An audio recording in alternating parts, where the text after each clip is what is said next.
Entonces, buenas tardes con todos a una nueva sesión de UP Ciencia. El día de hoy vamos a escuchar la ponencia del doctor Pedro Romero, que va a hablar acerca de la revolución de la evolución. Un poquito acerca de Pedro, es que él estudió biología en la Universidad Nacional Mayor de San Marcos y es doctor en ciencias naturales, brindada por la Universidad, puedo decirlo mal, Goethe Frankfurt, en Alemania. Adicionalmente tiene una maestría en biología molecular. Es docente y coordinador de los cursos de evolución, biogeografía y ecología molecular en la Universidad Peruana Cayetano Heredia. Sus proyectos de investigación se enfocan en la aplicación de herramientas bioinformáticas para el estudio de la biodiversidad a través de la genómica, filogenética y la filogeografía. Además de todo lo que he mencionado, él también es divulgador científico. Entonces, muchas gracias, Pedro, por poder tener una ponencia el día de hoy. Voy a dejar de compartir para que puedas compartir tu exposición. A ver, ¿qué tal el audio? ¿Todo bien? Sí, ¿Todo bien? ¿no? Chévere. Entonces, primero gracias a ti, a la carrera, a Paul, por la invitación. También a Verónica, que la veo por ahí. De verdad me siento bastante contento de poder conversar con otro grupo de estudiantes, con otro grupo de personas sobre un poquito del trabajo que hago yo, ¿sí? Pero en realidad esta charla, más que enfocarse en un trabajo, es como contarles un poco sobre esta idea que yo llamo revolucionaria, que es aprender a entender qué es un árbol filogenético y cómo eso nos puede ayudar para una diversidad de cosas, ¿no? Yo estudié en San Marcos biología y me especialicé en genética. Y lo que más me gusta es la genética de la biodiversidad. Tenemos una biodiversidad muy, muy, muy amplia, pero todavía conocemos muy poco sobre qué información genética existe en esa biodiversidad. Eso nos puede ayudar para muchas cosas y espero que en el no tan lejano futuro podamos hacer más proyectos para poder entender mejor esta biodiversidad local. Entonces voy a compartir la pantallita. Ya está. Y le vamos a dar pantalla completa, ¿sí? Entonces entiendo que tengo unos 20, 30 minutos, así que no va a ser tan complicada la charla. Y yo quería empezar con una pregunta, ¿no? Y esto espero que me ayude a alguien, espero que me puedan ayudar. Si no, le voy a preguntar a Ana. Veo aquí a Carla. Carla, ¿estás por ahí? Carla. No está Carla. Entonces le voy a preguntar a Ana. Tenemos esta figura, y esta figura me está representando dos árboles filogenéticos. Mi pregunta sencilla, y está por ahí, ¿no? Es, ¿cuál de estos árboles representa algo correcto? Representa la realidad, ¿sí? Entonces, si no tengo... A ver, vamos a intentar una más. Sofía Bejarano. ¿Estás por ahí, Sofía? Sofía. Tampoco está. Entonces le voy a preguntar a Ana. Yo creo que Ana sí está por ahí. ¿Ana yo o Ana Lucía? Mira, Sofía sí está por acá. Entonces mejor si me ayuda Sofía. Sofía, ¿puedes prender tu micro, por favor? Sí. Ya, Sofía. Entonces tenemos estas dos figuras. Estas dos figuras están representando cómo son las relaciones evolutivas en los organismos. Y yo te preguntaría, ¿cuál de las dos es la correcta? Y si no me puedes responder eso, quizás, ¿cuál de las dos es la que más has visto cuando has leído algo sobre biología, en tus libros, en el Google? Si no me equivoco, creo que sería la primera. La primera, o sea, la que está a mi derecha, donde empezamos con el pececito y acabamos con el humano. ¿Es así? Sí. Ya, perfecto. Entonces, si alguien no tiene alguna diferencia, pues yo te cuento, Sofía, que en realidad ambas figuras son iguales. No parece, ¿no? ¿Por qué? Porque la de la izquierda, está donde empieza el pez, empezamos en pez y acabamos en humano, pues nos muestra esta especie de cambio en el cual los seres empiezan a ser más complejos, primero un pez, luego una rana, luego una salamandra, un ratón y un humano. pero en realidad los árboles no se leen como una escalera, ¿no? En la cual la complejidad aumenta. Lo interesante de los árboles no es ese tipo de forma de escalera, sino cómo nos muestran cómo se agrupan los organismos, cómo un organismo puede ser más similar a otro, ¿sí? Y esta agrupación nos cuenta también quién es el ancestro común de estos organismos. Entonces, ahí está lo importante de los árboles, y eso es algo que muchas veces cuando hacemos las clases, ¿no? Sobre todo yo creo que a nivel de colegio quizás, se muestra solo un tipo de figura y nos queda en la cabeza algo como esto, ¿no? Que la evolución, ¿sí? Es ese proceso en el cual un organismo se transforma en otro y luego se transforma en otro y se transforma en otro, aumentando esto que conocemos como complejidad. Pero en realidad la evolución no es eso, no es una escalera, no es ese tipo de gradiente. La evolución es algo más, digamos, que tiene una forma más como este árbol, en la cual nosotros podemos ver, y si me ayuda Sofía, ¿me puedes ayudar de nuevo, por favor? Sofía, Sí, ¿sí? Cuéntame, en ambas figuras, el humano y el ratón están relacionados, ¿no? Están bien juntitos, ¿sí? correcto. Ya, y luego ¿con quién están? ¿En qué grupo están? El humano y el ratón, ¿quién seguiría? ¿La lagartija o Esa el lagarto? lagartija, ¿no? La lagartija, ¿no? En ambos árboles, a pesar de que las figuras están como un poco diferentes, seguimos teniendo la misma idea. La idea por la cual, ¿sí? Nosotros podemos decir que un humano y un ratón tienen un ancestro común más reciente, y luego estos con una lagartija, y luego estos con un sapito rana, y luego estos con un pez. De esta manera, uno puede leer mejor los árboles, puede entenderlos mejor, y puede básicamente descifrar muchas cosas. ¿Por qué? Porque los árboles nos ayudan para saber qué organismos se juntan con otros, qué organismos son similares a otros, ¿sí? Y eso nos puede ayudar para resolver muchas preguntas biológicas, aunque no parezcan, ¿no? Muchos de estos temas evolutivos son pues ciencia muy básica, pero pueden ser muy útiles dependiendo de la pregunta que uno tenga. ¿Okay? Entonces, pasamos por aquí y vamos por acá. Por ejemplo, ¿sí? Y ahora quizás me ayuda Ariana Mesa, ¿sí? La pregunta es sencilla, ¿no? ¿Quién fue primero o qué fue primero? ¿El huevo o la gallina? Ariana. Sí, Uh-huh. eh, bueno, la verdad es mm, un poco difícil la pregunta porque creo que no hay una respuesta correcta. Uh-huh. Bueno, entonces, gracias Ariana. Quizás para resolver esta pregunta necesitamos nuevamente volver a un árbol, conocer un árbol y conocer, por ejemplo, lo que estamos viendo aquí es el árbol de no sé, de los reptiles, ¿no? Sabemos que las aves son parte de este gran grupo de los reptiles.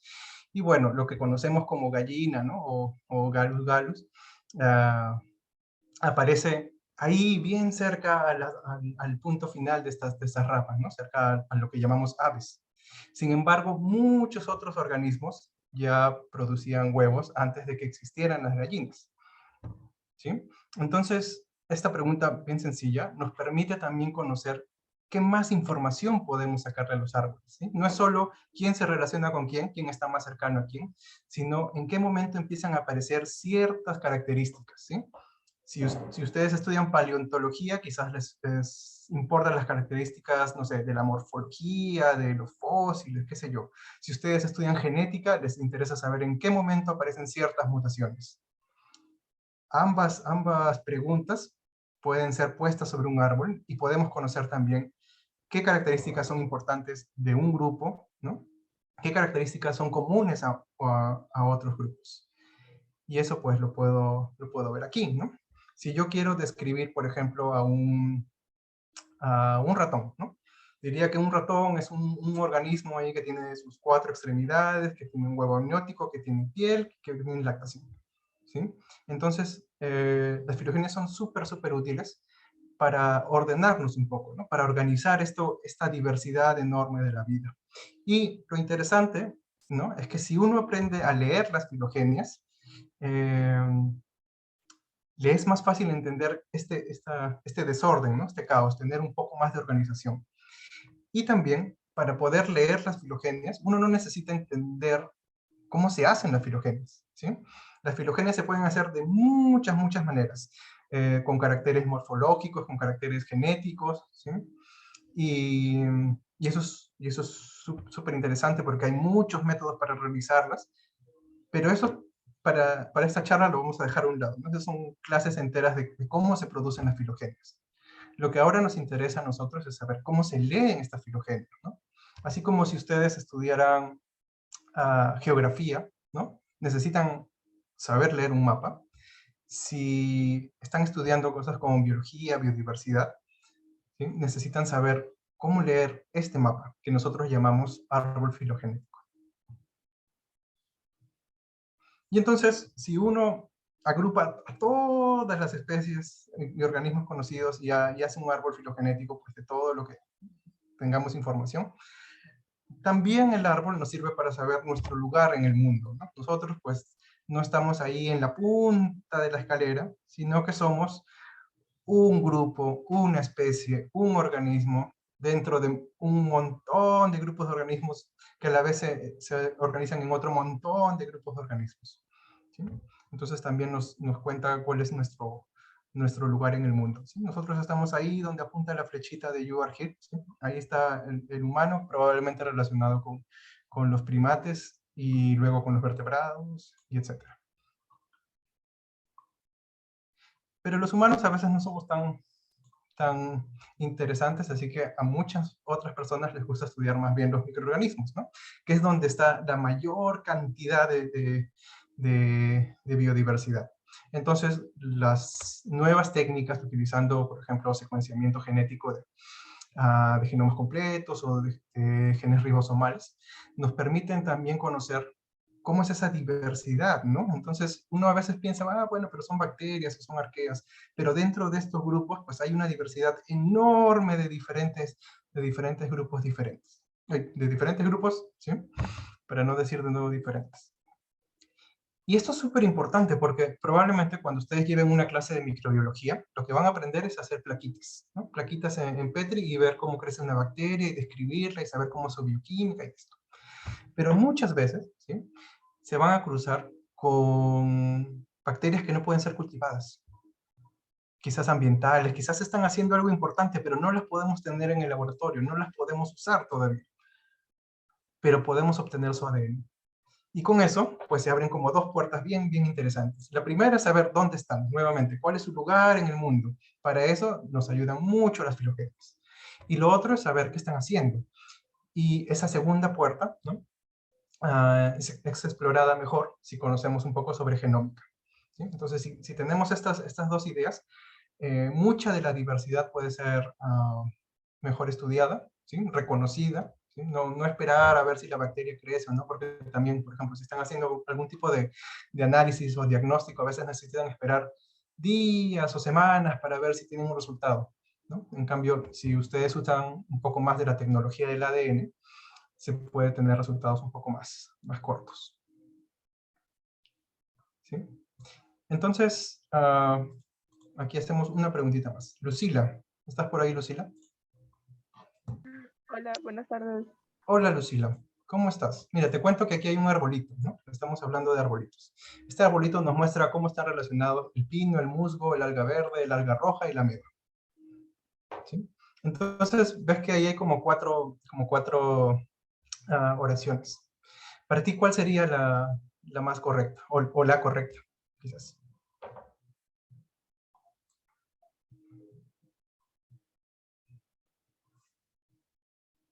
Ujú. Yo voy a empezar con la A, ¿yo?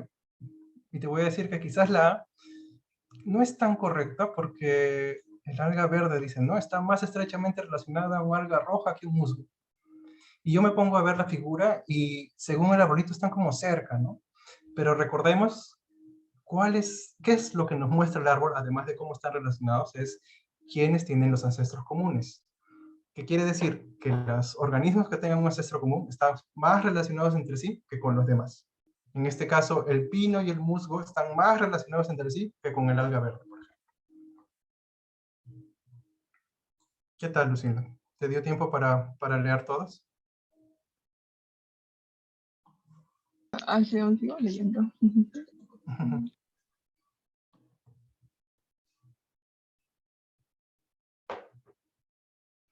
Ya, yo te diría que la A no creo que sea la A. La D dice que está relacionada con alga roja, pero no con un musgo. Eso tampoco creo. Está bien relacionada con el musgo. Así que te dejo entre la B y la C. A ver, por $100.000.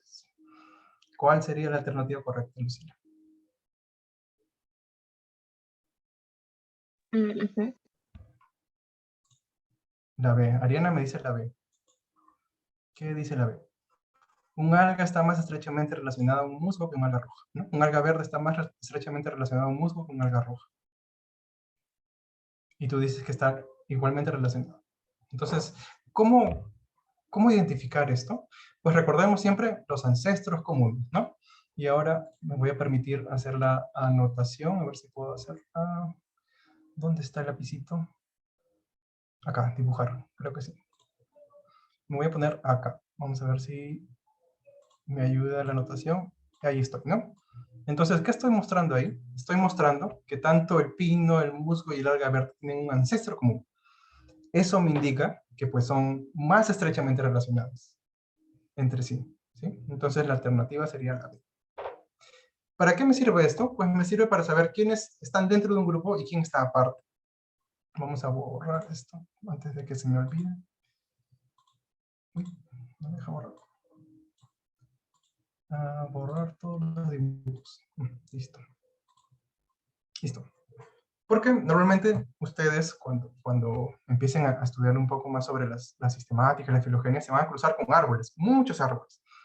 Estos árboles nos permiten, pues, entender un poco cómo es la diversidad de la vida, y si lo de la depo anterior se entiende, entonces aquí yo diría, pues, los eucariotes y las arqueas probablemente están más relacionados entre sí que con las bacterias.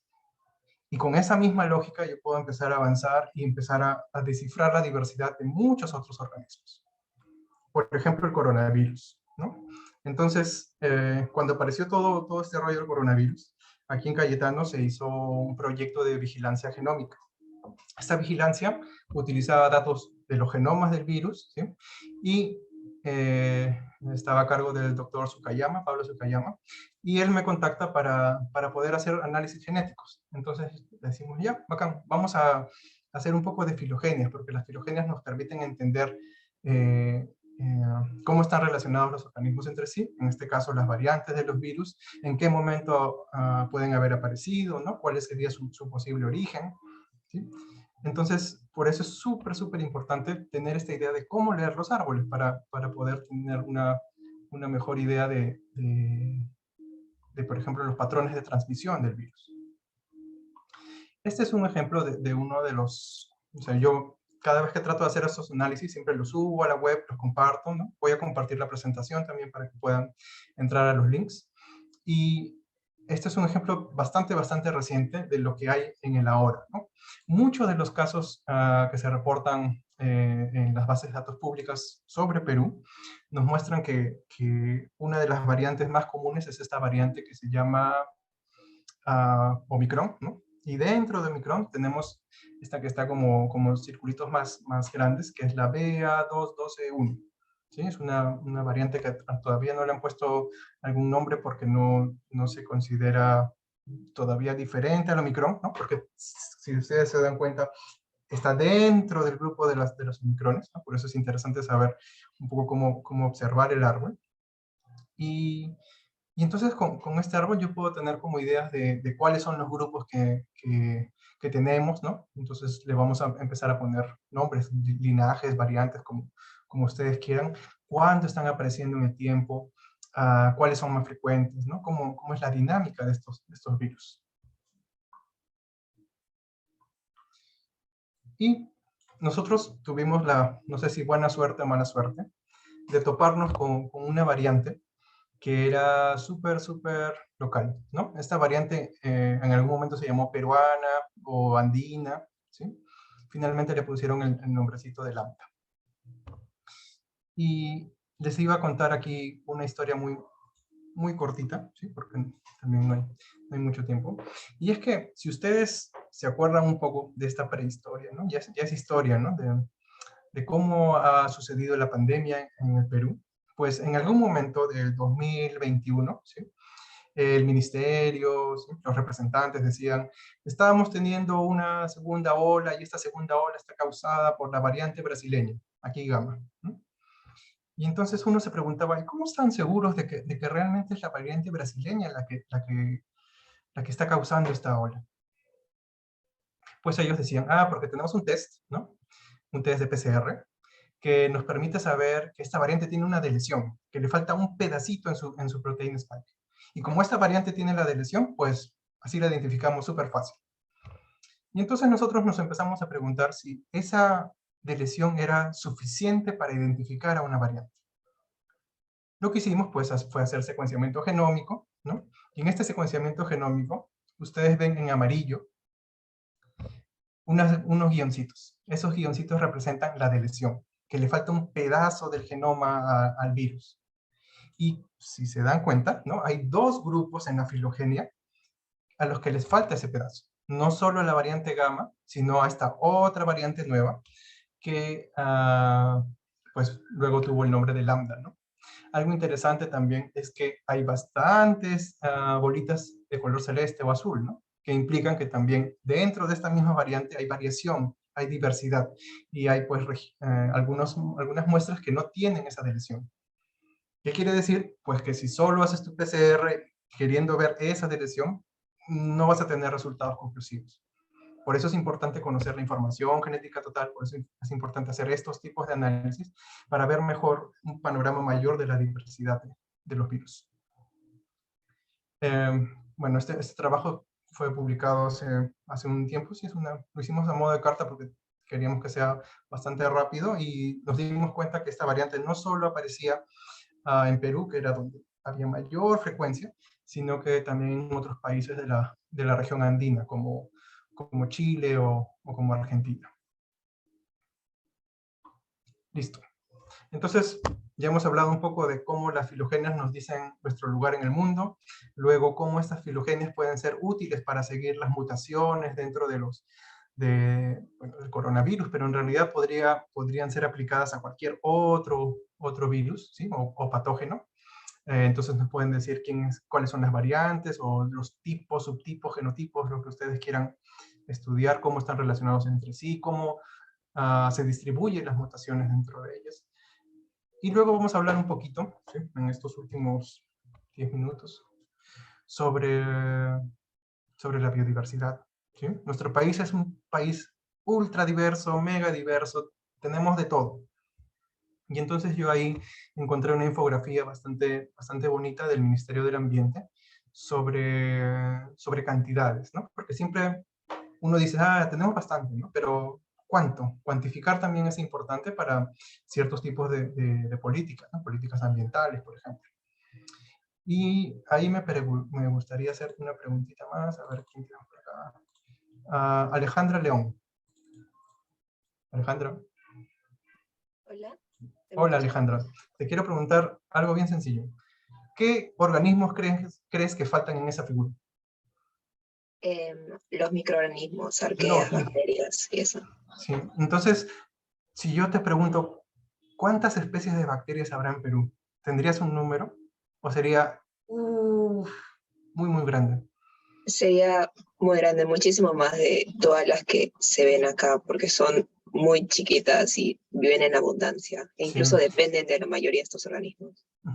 Y normalmente cuando nosotros hacemos las clases de micro, ¿no? O sea, nos dan, no sé, los nombres de las bacterias, algunas cosas, pero por ejemplo no hay como una especie de mapa de cómo ver la distribución de estos organismos en nuestro país, que sería súper importante. Por supuesto que esas son tareas muy grandes que hay que hacerlas entre muchos grupos, pero es necesario pues resaltar que hay más diversidad de la que nosotros vemos, ¿no? Yo entiendo que en esta imagen es bonito ver las aves, los mamíferos, los reptiles, ¿no? Porque esos son probablemente los organismos más llamativos que nos permitan también hacer políticas de conservación, pero no hay que olvidar que tenemos miles de invertebrados, ¿no? Ahí, por ejemplo, solo mencionan las mariposas que se llevan de encuentro a toda la otra diversidad. moluscos y por supuesto pues que los microorganismos. Gracias, Alejandro. Entonces, a la par de esta idea, hace ya algunos años, ¿no? Quizás 2, 3 años, se ha generado este proyecto que se llama el Proyecto Biogenoma de la Tierra, ¿sí? La idea, ¿no? Como siempre ahora que estamos en años en los cuales, ¿no? Las personas quieren hacer mucho, ¿no? Porque hay maneras más eficientes de hacer secuenciamiento genómico masivo y por lo tanto quieren secuenciar todo, ¿no? Ahora queremos secuenciar todas las células, igual alguien quiere secuenciar todos los organismos posibles. ¿Por qué es necesario esto, no? ¿Por qué es necesario tener tanta información, ¿no? Tanta gente abocada a trabajar en ello. Si ustedes ven en la figura de la derecha, hay como unos círculos, ¿no? Y en esos círculos hay una zona que está marcada bien en rojito. Esos son los genomas completos de las bacterias. Muchas de las bacterias están súper estudiadas y podemos tener genomas completos ensamblados, anotados, sabiendo su funcionalidad, todo.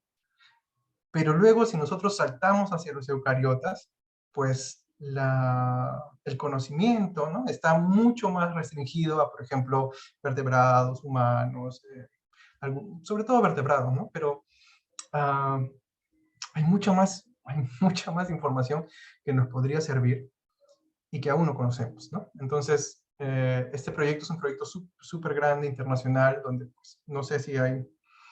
Creo que hay algunos grupos peruanos así muy desligados, ¿no? No hay un proyecto nacional. En muchos otros países sí hay proyectos nacionales para poder conocer mejor su diversidad. Y la idea es empezar a cerrar brechas, ¿no? O sea, por ejemplo, de dominios o films, pues conocemos muy bien, por lo menos un representante de todos estos. Pero si vamos avanzando, clase, orden, familia, género, especie, cada vez conocemos mucho menos, ¿no? Hay mucha menos información en detalle y hay mucha más información pues, a niveles mayores, ¿no? Y uno se preguntaría entonces, ¿por qué? Esto lo voy a pasar. ¿Por qué es importante conocer los genomas, ¿no? Entonces, primero están las respuestas que son, pues, porque sí, ¿no? Básicamente porque es fundamental, porque nos va a ayudar a entender las relaciones evolutivas entre los organismos, saber cuándo aparecen, en qué momento se han diversificado, a conocer nuevos organismos, entender cómo evolucionan estos genomas, cómo se duplican, cómo aparecen, no sé, nuevos genes. Esto es, como ciencia básica, es súper importante, ¿no? Esa es como la base. Pero luego también necesitamos utilizar esta información para algo más. Ese algo más, ¿sí? Tiene mucho que ver con nuestro ambiente y nosotros mismos, ¿no? Entonces, por ejemplo, conocer cómo el cambio o la crisis climática actual está interactuando sobre la biodiversidad, cómo lo que nosotros hacemos, que es básicamente fragmentar lugares, va a influir en la distribución de las especies, ¿sí? Y cómo podemos desarrollar políticas de conservación, políticas ambientales, conociendo cuáles son las especies que están más en peligro, ¿no? Eso es súper interesante y pues conocer la información genética nos puede dar un poco más de luz sobre varios de estos temas. Y finalmente está pues todavía lo más aplicado, ¿no? Porque ¿qué pasa si yo conozco un genoma? Pues podría empezar a ver qué genes tiene, qué proteínas está produciendo, si estas proteínas pueden servir como recursos, por ejemplo, ahí dicen medicinales, ¿no? O sea, como biotecnología, quizás ustedes estén más interesados en ello, ¿no?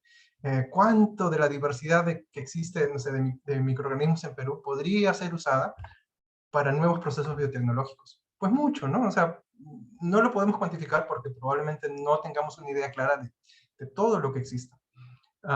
Por eso es necesario conocer, pero también es necesario el qué haces con ese conocimiento, ¿no? ¿Cómo puedes aplicarlo? En otras aplicaciones está esto de seguir a los virus, por ejemplo, seguir sus mutaciones, ver cómo van cambiando y facilitar el control de las pandemias. También ayudar al proceso de agricultura, ¿no? Para identificar mejor variación genética, identificar genes que permitan resistencia a nuevos problemas, probablemente sequía, ¿no? Por decir uno. Descubrir nuevos biomateriales, eso también es un rollo súper interesante, ¿no? Mi formación es más de ciencia básica, pero todas estas cosas me parecen muy, muy útiles y que pueden ser basadas en el conocimiento de la información genética. Ujú. Sin embargo, pues siempre hay problemas, ¿no? Porque cuando uno quiere hacer un proyecto enorme y grande, se va chocando pues con problemas a nivel logístico, problemas a nivel de laboratorio, ¿no? Por ejemplo, cómo conseguir DNA suficiente, DNA de buena calidad, cómo incrementar estos procesos de secuenciamiento en países, por ejemplo, que no tienen tanta capacidad de secuenciamiento, cómo analizar estos datos, cómo distribuirlos para que toda la comunidad científica pueda conocerlos. Y cómo realizar mejores análisis que sean más eficientes, más rápidos, que cuesten menos compus y que permitan tener un panorama mucho más global, ¿no? Porque una cosa es tener un problema con un organismo, con un genoma, y otra cosa es empezar a tener, no sé, cientos o miles o 10.000, ¿no? Eso nos ha pasado a nosotros con lo del virus, porque si bien el virus es un genoma pequeñito, ¿no? De 30.000 bases, digamos que los análisis de 1, 10, 50 virus se pueden hacer en una compu, pero ahora que tenemos 5.000 secuencias, 10.000 genomas, es mucho más complicado pues necesitamos infraestructura que quizás no está aquí en la universidad, pero que tenemos que prestarnos, ¿no? de otros lugares. Y ya, me quedan un minutito más, ¿no? Entonces, para cerrar este pequeño panorama de todo lo que se puede hacer conociendo un poco de filogenia, genómica y evolución, pues otra rama es, por ejemplo, esto de conocer si realmente lo que te están dando en tu ceviche es el pescado que tú crees, ¿no? ¿Cómo se puede identificar eso, ¿no? Si tienes un pedacito ahí de tejido, ¿cómo saber de qué pescado viene?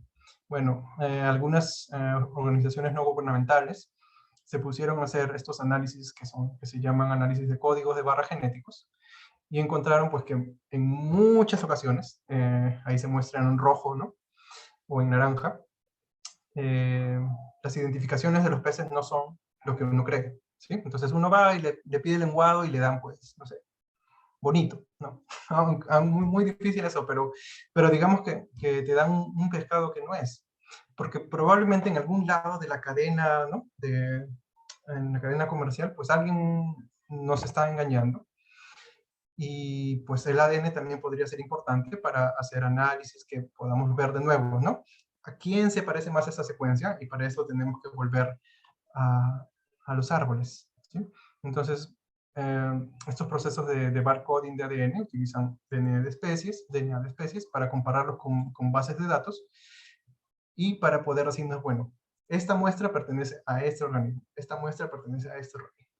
Y esto puede ser muy útil, sobre todo para temas de forénsica, ¿no?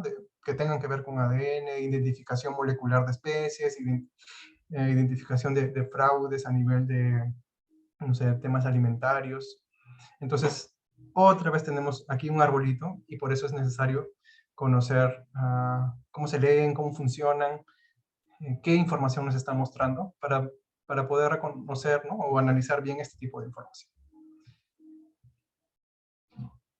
¿Sí? Entonces, para mí lo revolucionario de poder mirar árboles es que nos pueden dar información para muchos temas, ¿sí? Ustedes creo que están como en el primer año, así que les he tratado de mostrar en sencillo, no sé, 4 temas diferentes, y todos están relacionados al estudio de secuencias genéticas, de árboles filogenéticos, de genómica. Y bueno, lo dejo ahí por ahora, como para ver si tenemos algunas preguntas y para que vean que el campo es amplio, ¿no? Si bien yo estudié, no sé, las filogenias de los caracoles, terminé analizando virus con los mismos métodos, ¿sí? Con los mismos métodos bioinformáticos, con las mismas teorías evolutivas. Esto es interesante, ¿no? Porque con un solo campo del conocimiento puede ser bastante interdisciplinario y poder ayudar a muchos otros investigadores. Con eso acabo, Ana. Gracias. Muchas gracias, Pedro. Ha estado súper interesante. Para alguien como yo, que la verdad no sabe mucho de filogenia, he aprendido un montón, no solamente la parte teórica, sino de la aplicación, ¿no? Que a nivel de Perú, de hecho, es súper interesante. Y nos ha ayudado también, como nos mostraste en un paper, a encontrar diferentes mutaciones de virus también, que es algo súper actual también. Entonces, ¿Hay preguntas? ¿Hay alguna duda que tengan? Podrían levantar la mano y se les da la palabra, o si no también lo pueden escribir por el chat.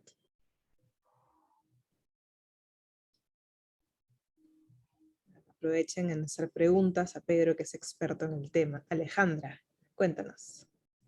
Bueno, primero gracias por la presentación. Tenía una pregunta respecto a cómo es el proceso cuando se piensa o se ha descubierto una nueva especie y quizás no hay mucha información con la cual comparar tipo su secuencia genética en otras bases de datos o probablemente no hay otra secuencia similar. O sea, ¿cuál es el proceso para ponerla en un lugar específico del árbol?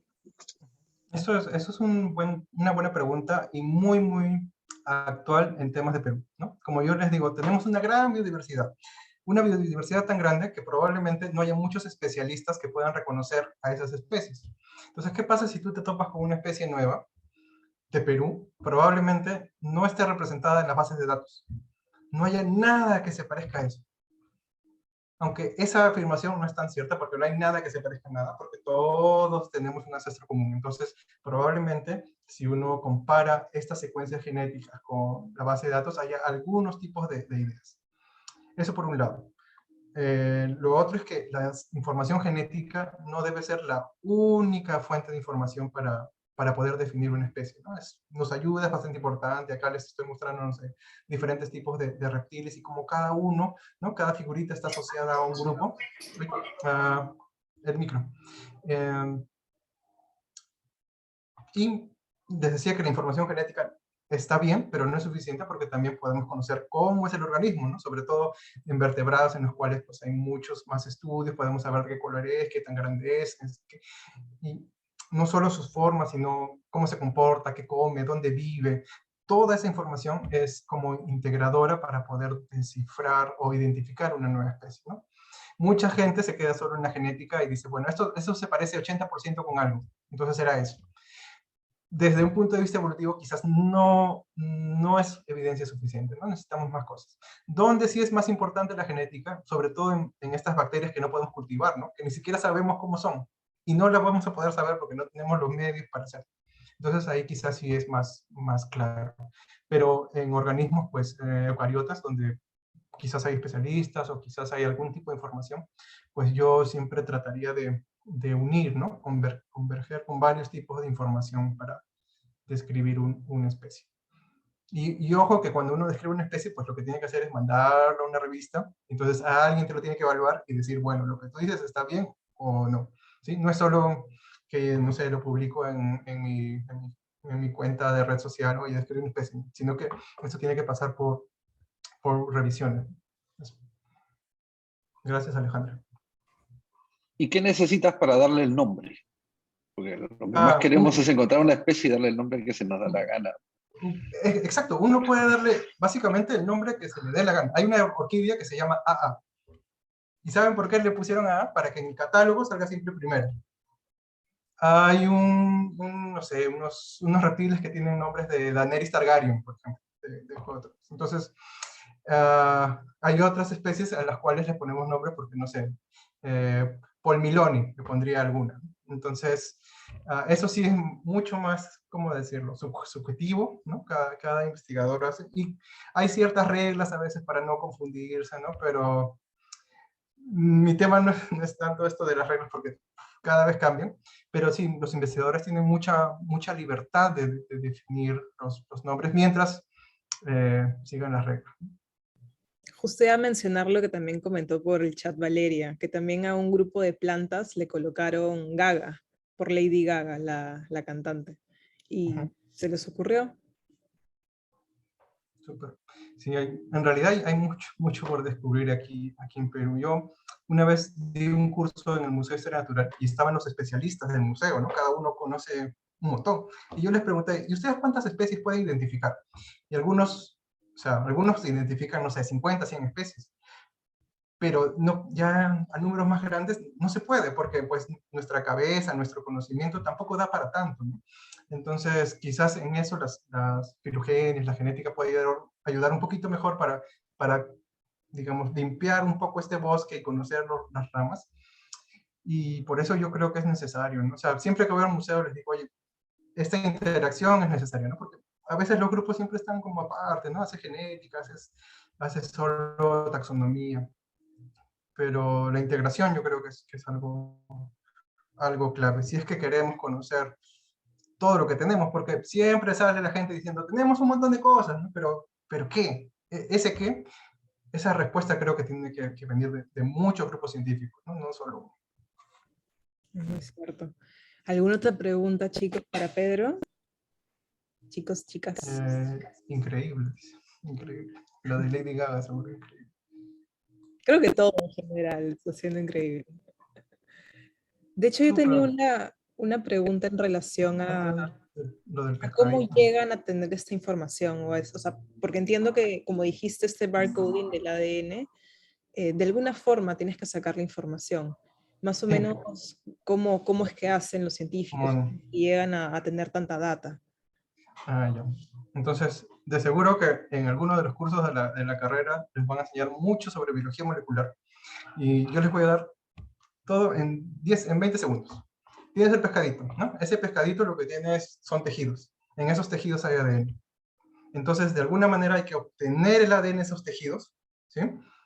Y eso es un tubito que pues no ves nada, ves un líquido. Luego de eso, se hace un proceso llamado secuenciamiento genético.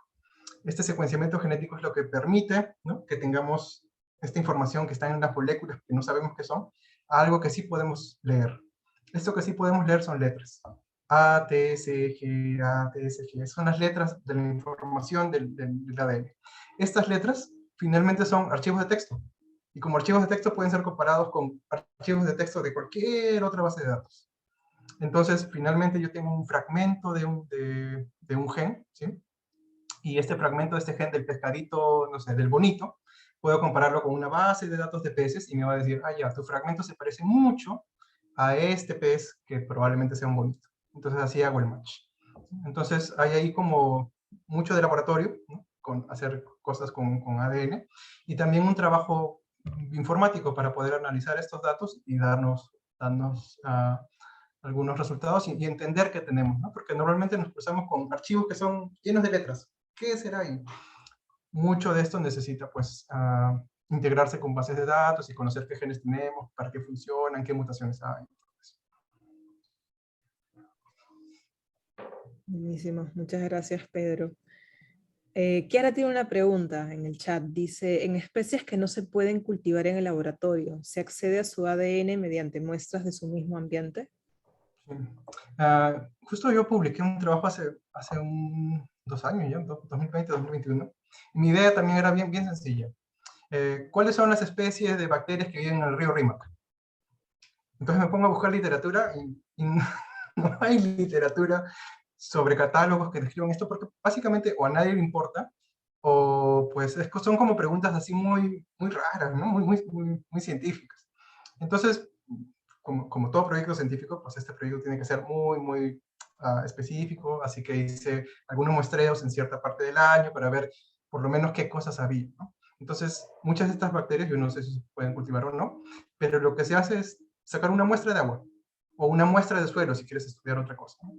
Y en esa muestra de suelo, o agua, hay mucha diversidad de microbios, y lo que hay que hacer es tratar de sacar el ADN de esas muestras. Entonces hay kits de laboratorio específicos, y lo que vamos a obtener es algo que ya no se llama barcoding, sino metabarcoding, porque no estás estudiando un individuo, sino una población, una metapoblación, poblaciones o comunidades de varios individuos. Pero la idea es la misma, nuevamente, cuando tienes esas secuencias genéticas, esa información la comparas con bases de datos, haces tus árboles, haces varios tipos de análisis y puedes conocer cuál es la diversidad que hay. Eso es súper interesante.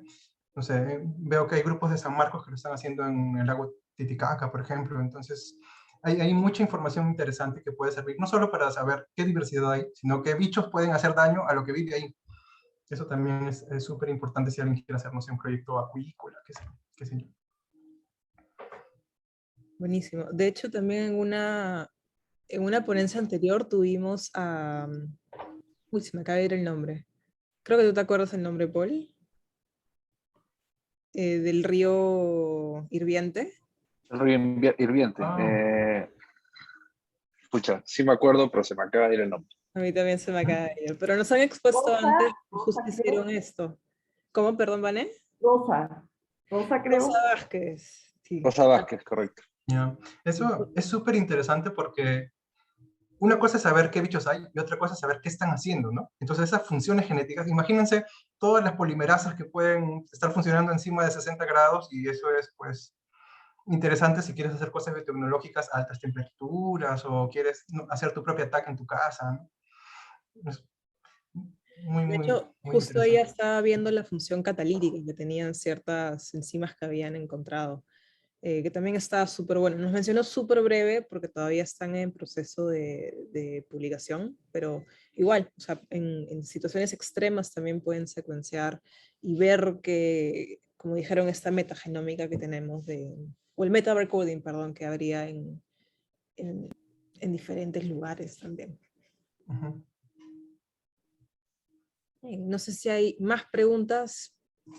Paul, no sé si tienes también algo. Marjorie. ¿Qué tal? Buenas tardes. Tenía la consulta con respecto a la parte de su conclusión de cómo los árboles filogenéticos pueden ayudar a entender los procesos de transmisión de patógenos. ¿Cómo se da ello? Si me Ya. podría explicar un poco más. Sí, entonces tengo que volver a mi arbolito este acá. ¿Sí? Entonces, hay un caso que quizás no funciona con esta figura, pero es bien interesante, entonces, a ver si tengo tiempo.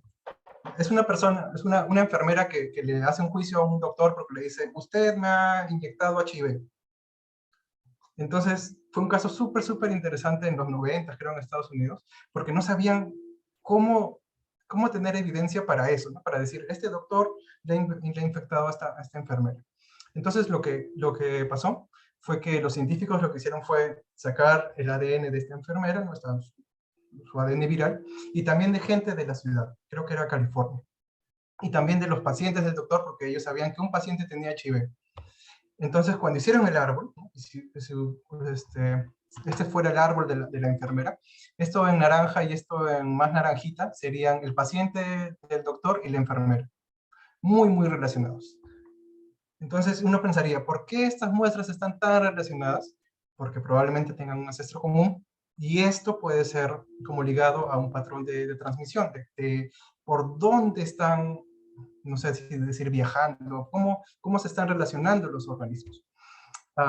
Entonces la enfermera ganó el juicio, porque más o menos con otra evidencia también, pues, no solo genética, pudieron demostrar de que le habían inyectado un HIV muy parecido al que tenía el paciente del doctor, ¿no? Y era muy diferente, ¿sí? Muy diferente con el caso de este grupo rojo, de todas las otras muestras. Entonces uno ahí puede empezar a saber esto que mucha gente quiere hacer, que se llama el contact tracing, ¿no? El trazar los contactos. La genética puede ayudar a eso, puede ayudar a conocer, no sé, grupos en los cuales se ha transmitido muy cercanamente un coronavirus, por ejemplo, ¿no? Entonces, esta es una manera en la cual los árboles nos pueden dar, como les decía, ¿no? Un mapa. Es una idea de cómo se organizan estos organismos. Quizás los mapas no son tan detallados, ¿no? Si necesitas más detalle, pues tienes que ir a un grupo específico, pero nos dan una idea bastante interesante de cómo ocurren estos eventos. Muchas gracias. No sé si es que hay alguna última pregunta antes de cerrar la sesión del día de hoy.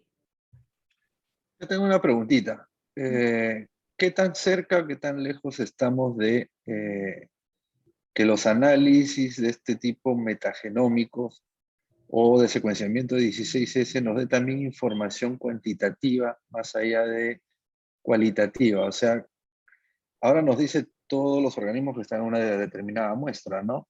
Y se puede aproximar de alguna manera cuál es la representación relativa entre ellos, o sea, quién es predominante, quién es menos predominante. Esa sería información súper simpática de tener, ¿no? Sí, entiendo muy bien esa pregunta, porque una cosa es saber qué hay y otra cosa es saber qué hay más, qué hay menos. Muchos de los problemas eran problemas sobre todo a nivel del secuenciamiento, porque algunos primers, algunos reactivos funcionan mejor con algunos tipos de organismos, y entonces parece que hubiera más de esos organismos que otros. Entiendo que, bueno, en estos últimos 5 años, ya hay más papers sobre temas cuantitativos.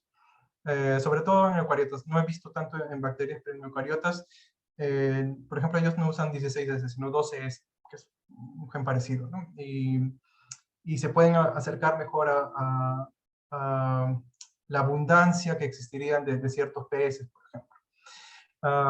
Digamos que ese es uno de los límites de la ciencia actualmente, ¿no? O sea, yo creo que sí se va a poder hacer, solo que hay que mejorar tanto nuestros análisis bioinformáticos como los análisis a nivel de laboratorio, ¿no? Porque por ahí creo que como que hay que mejorar la tecnología para tener un mejor panorama de la abundancia de los organismos.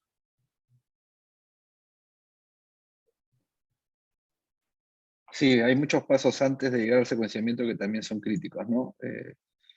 Previo a estos hay una amplificación por PCR también que debes asegurarte de estar en la región lineal, digamos, de amplificación. Porque si no, al final vas a sobreamplificar también los menos abundantes y eso te va a cambiar bastante tu distribución relativa, ¿no? Y no solo eso, la extracción del ADN no es igual para cada tipo de bacteria, sobre todo en microorganismos. Entonces sí hay varios... vi un paper hace poco donde usaban una especie de spike-in vivo, donde ponían bacterias de gram positivas y gram negativas en cantidades conocidas a la muestra antes de hacer una extracción total, ¿no? Y de esa manera más o menos podían calcular la distribución relativa con respecto a sus controles internos, ¿no? Lo llamaban. Y eso fue bastante simpático. Nuestras pequeñas experiencias han demostrado que ni siquiera el 20 o el 30% del total de especies que encontramos en alguna muestra son conocidas. Casi todas son 70-80% de especies no anotadas, no conocidas.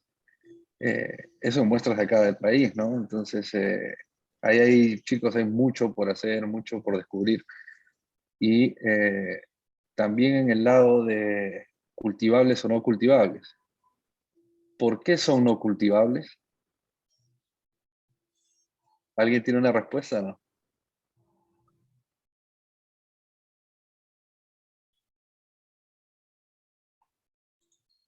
Ahí yo diría, no es que sean no cultivables, sino que no sabemos cultivarlos.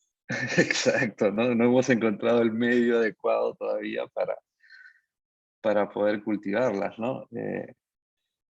Y otra cosa que no podemos dejar de anotar es que estamos viviendo un cambio climático y eso tiene una responsabilidad de parte nuestra de asegurar, como mencionó Pedro, un cierto grado de conservación. Pero ¿por qué queremos conservarlo? Hay varias, ¿no? Varias razones por las cuales queremos hacerlo, y una de las que más me gusta a mí, porque se relaciona un poco más con nuestra línea de investigación, es que muchos de los fármacos, de las drogas que comercialmente existen ahora, que tomamos, vienen de microorganismos, o fueron aislados por primera vez en microorganismos. Y hoy hemos conocido que son muy pocos los microorganismos que conocemos en realidad, ¿no? Vieron ahí Pedro mostró un cuadrito donde de las especies creo que no llegábamos al 0.43% de este de aquí, ¿no? A nivel de especies, conocemos el 0.43%, que se traduce a nada, ¿no? Ese 0.43% nos ha dado un montón de fármacos ya. Tenemos un 99.57% que no conocemos. Y quién sabe todos los fármacos o drogas o potenciales drogas que esos microorganismos contienen. ¿Qué pasa ahora con el cambio climático? Estamos corriendo el riesgo de que muchos de esos microorganismos desaparezcan, ¿no?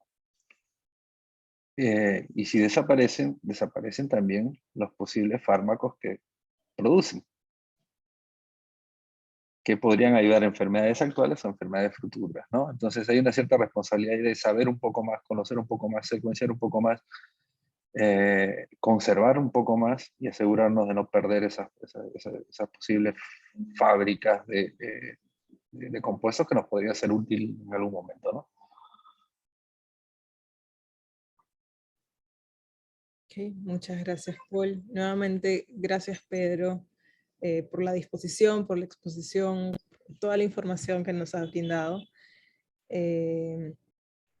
Muchas gracias por participar también a todos los presentes, y ya la próxima reunión de UP Ciencia estaríamos viendo un poco acerca de lo que sería la detección de Leishmania, que es un proyecto de UPC que ha estado a cargo de la doctora Vanessa Dawi.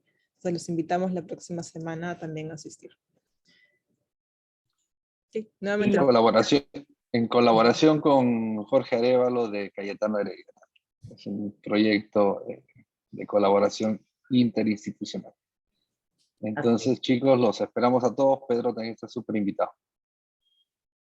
Gracias de nuevo por la invitación y espero volverlos a ver en algún lado. Muchísimas gracias, Pedro. Fantástico.